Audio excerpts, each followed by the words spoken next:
I am both honored and grateful to be included with this stellar group, and I think those who are responsible for choosing this year's inductees to the CHIS Hall of Honor.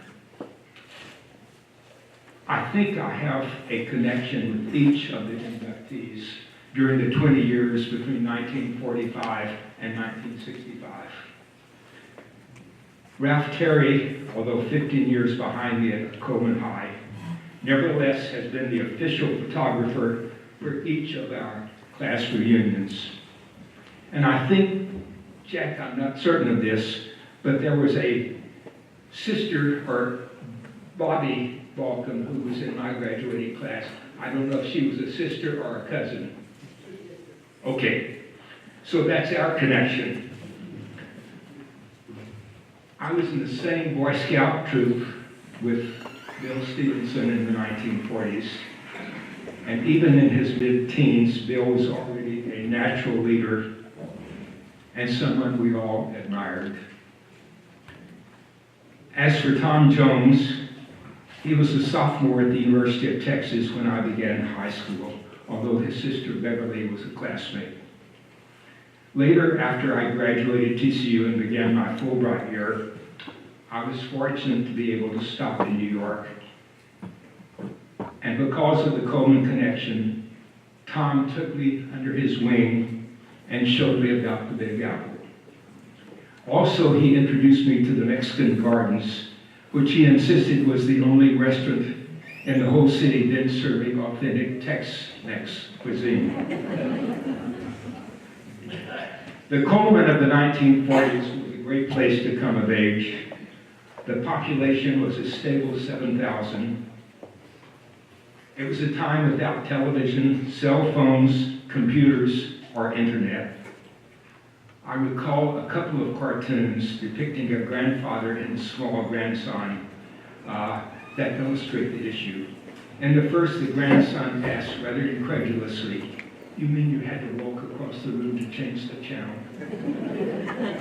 The other caption states it all. "You mean the phone was always connected to a cord?" Technological advances have greatly altered our lives, though perhaps not always for the better.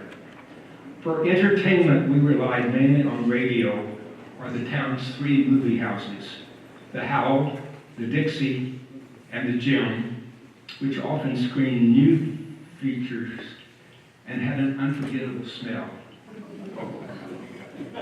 Incidentally, no movies were shown on Sunday evenings so as not to compete with church services. Of course, this would change with the arrival of the first drive-in before the end of the decade.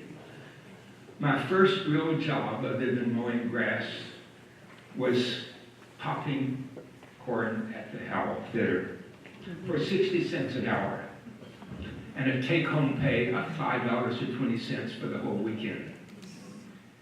A movie date cost no more than a mere $1.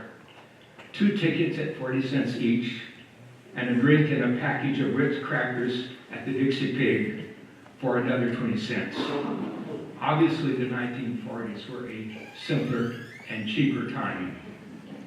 Each Sunday after church, a cohort of friends and I pooled our change, drove into Rudolph's mobile service station at the corner of Walnut and Commercial, and asked the attendant to pump a quarter's worth of gasoline.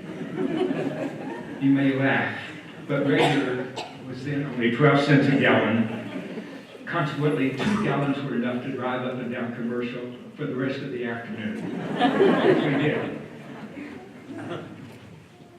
I usually drove since I had obtained my license at age 14. And not that I was more responsible, but at least I had the car and the driver's license. After earlier attending both West Ward and South Ward, Coleman had no junior high at that time. I entered high school in September of 1946 as a naive freshman. And 4 years later, I graduated as a naive senior. But thanks to the efforts of dedicated teachers, I was prepared for college. Among the outstanding faculty were Mrs. Ada Kroom, who initially taught algebra and then later American history. Mrs. Juanita Blanton, who was responsible for biology, chemistry, and physics, and Coach Robert Russ, who taught plain and solid geometry, or as we irreverently termed his courses, plain and solid football. But to give him his due, he led the Blue Cats to their first victory over Ballinger in 13 years. By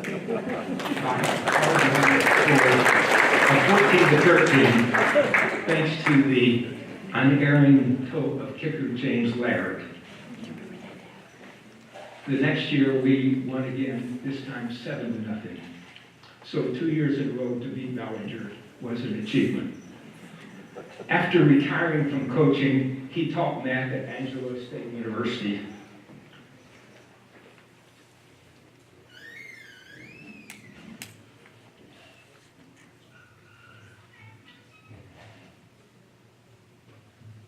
I think we also benefited from the administrative oversight of Superintendent Tel Graves and Mr. E.W. Scott, our high school principal. And of course, there was dear Miss Everhart, who taught English to the class of 1950 in both our junior and senior years. In Shakespeare's Henry IV, two young rivals are trying to one up the other. And one says, I can summon spirits from the vastly deep. And the other says, well, so can I, or so can any man, but will they come? When it came to summoning spirits of great literature, Miss Everhart, they would come. Because of her honor roll of novels updated each 6 weeks, I first discovered Leo Tolstoy's Anna Karenina and was immediately smitten in this initial contact with great literature. Before this encounter, I was an enthusiast of Zane Grey and actually believed his Raiders of the Spanish Peak had no competition.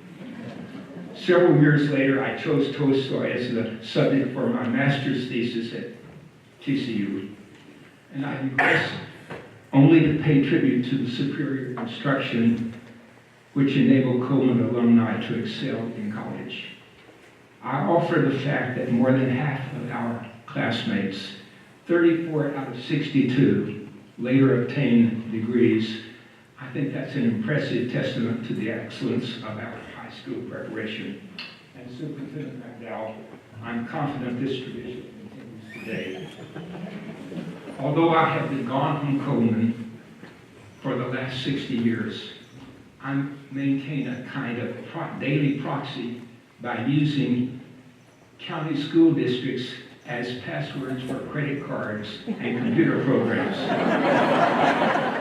Presently in use are Glen Cove, Panther Creek, Silver Valley, Talpa, and Valera.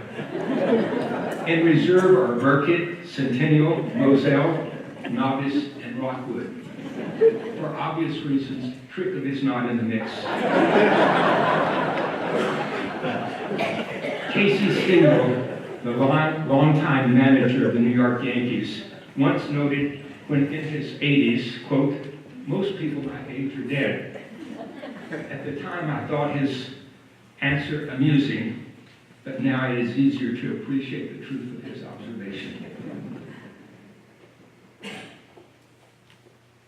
And having attained the biblical 80 years, our conversations are more likely to revolve around our ailments and medications rather than politics and religion. I think it was Robert Frost who also noted that upon reaching 80, all sins are forgiven. Baker, Jack, Ralph, please take note. Since 3 of this year's inductees are from the graduating classes of 45, 50, and 49, we no doubt qualify. In fact, this past Sunday, Tom, the senior member of our group, turned 91. From our perspective, quality of life is more important than mere length of life. Clearly for us, twilight service is a rewarding alternative, and surviving is surely the best revenge. On that happy note, I shall conclude. Thank you.